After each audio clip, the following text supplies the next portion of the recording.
Plus d'une semaine après le terrible accident de voiture que Pierre Palmade a causé, les témoignages continuent de pleuvoir. Dans l'émission 7 à 8, diffusée ce dimanche 19 février sur TF1, les voisins du comédien ont évoqué son comportement discret. Plus d'une semaine après le grave accident de la route dans lequel Pierre Palmade est impliqué, l'enquête continue de faire toute la lumière sur cette tragédie. Le vendredi 10 février, le comédien, testé positif à la cocaïne, prend la voiture et percute violemment deux autres véhicules. Si l'octogénaire présent dans l'une des voitures s'en sort presque indemne, la seconde, qui abritait une femme enceinte de presque 7 mois ainsi qu'un père et son fils de 6 ans, subit un choc extrêmement violent.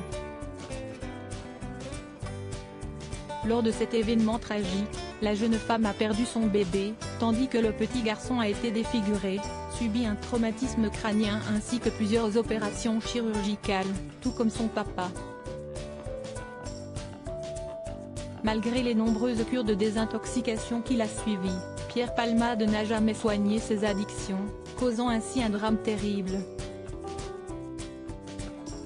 En attendant la fin de l'enquête, qui révèle chaque jour des détails glauques de cette affaire, l'humoriste est placé sous contrôle judiciaire avec bracelet électronique à l'hôpital. Mais sa situation pourrait bientôt s'aggraver puisque le comédien est désormais aussi visé par une enquête pour détention d'images pédopornographiques. Il ne sortait pas beaucoup si ses addictions étaient connues depuis longtemps, rien ne laissait présager un côté aussi sombre chez Pierre Palmade. D'autant qu'il était apprécié de ses amis et de ses voisins. Dans le reportage qui lui était consacré ce dimanche 19 février dans 7 à 8, le voisinage est en effet revenu sur le mode de vie très calme du comédien.